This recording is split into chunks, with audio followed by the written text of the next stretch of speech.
All right, so I wanted to talk about my experience with lead generation. And I'm going to try to frame this video as the lessons that I've learned through doing this. And just kind of, the lessons that I've learned from my experience and the mistakes that I've made. So getting into it, traditionally what people do is that they provide lead generation as a service, whether it's part of their agency, their whole agency is lead generation, or they're a marketing agency and it's either part of it or it's a result of the service they provide, meaning like, they run ads, they do your social media, whatever it is. And so what I did, and I stumbled upon this business model through a YouTube channel called Leadbase. The guy's name is Ryan. I don't remember his last name. I stumbled upon it where it was you create a brand that gathers and distributes leads to whoever you're partnering with, whatever industry you're in. And instead of having the advantage of doing it that way was, instead of having to manage multiple client accounts, you gather the leads, you basically own them, and you distribute to your clients. And obviously there's some nuances and stuff there, but I thought it was clever. I thought, let me give this a shot. And the industry that I went into was fitness, because people tell you, if you're going to get into an industry, or pick something that you either know or you have an interest in.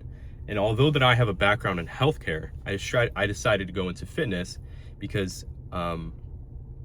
fitness is, I would say, I'm more interested in it because it's kind of my passion. I love working out. It's my favorite thing to do. So I went into it.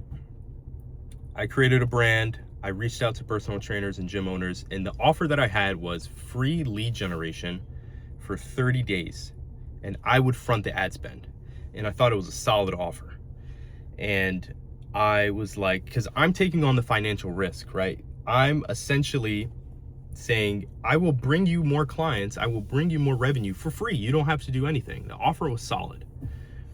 And I started a cold email campaign. Literally in the first 10 emails, I got someone to respond and I got a client. And on my Instagram DMs, I only did 30 DMs, which in cold outreach is 30 DMs is nothing. And I got someone to respond.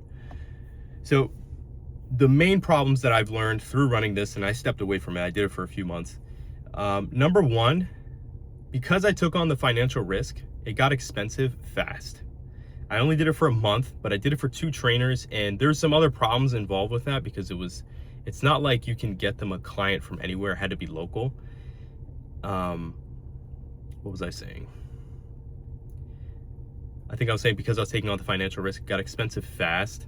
So that's probably the first thing, because taking on the financial risk makes the offer better. And yeah, that was probably the first thing. The second thing is the industry itself. Fitness as an industry, from my experience, sucks. Now look, I'm just saying this from my experience and the lessons that I've learned. If you probably got into the fitness industry with whatever service you're doing, and maybe you're killing it, and that, dude, all power to you. From my experience, it sucks, especially as a beginner and you're just jumping into this. It sucks. From my experience, it's plagued by low urgency, right? No one wants to work out. No one wants to get into shape. No one wants to go to the gym. And even on the trainer side, a lot of these people, once they're established, they're like, yeah, I don't want more clients. I'm good. I got my loyal customers and I'm good. I don't need more. So yeah, on both ends, on the consumer's aspect, meaning the person trying to get in shape, they don't care. And then the personal trainers are like, yeah, I got my regulars. I'm good. So then, and then also there's a low ticket, low LTV, which means, personal trainer clients, they'll charge a personal trainer will charge their client anywhere from from what I saw was 65 to $100. You compare that to other industries, that's low. That's a low ticket. That's a low cost. And the LTV is low because of that. And even still, because it's low urgency and they don't want to work out, the LTV, the lifetime value, right, what you can get out of the customer is low. So those are some problems that I've encountered.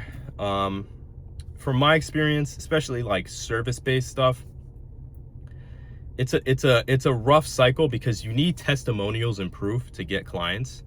And to get clients, you don't have any proof, you don't have any testimonials, and you suck and you have to get better. You have to go get clients to build that. And one way to do that is work for free. To build that, to build the testimonials, to get the proof, to get the results so that you can show it to more people that you're trying to sign. Voice crack. And yeah, man, it sucks. I had to step away from it. And I guess this is like a bigger message here. You hear all the time you got to stick with something long enough to know that it works.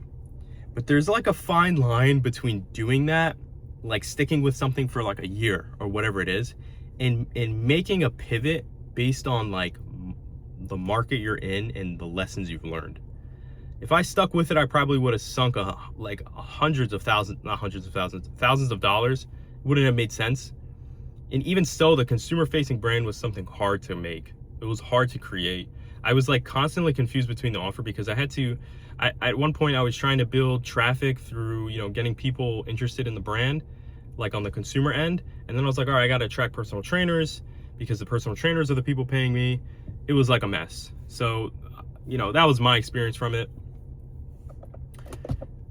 I think that's pretty much it. Yeah, I mean, I don't know, maybe someone out there would find this helpful, or maybe I'm just an idiot, but yeah, felt that was something I could share.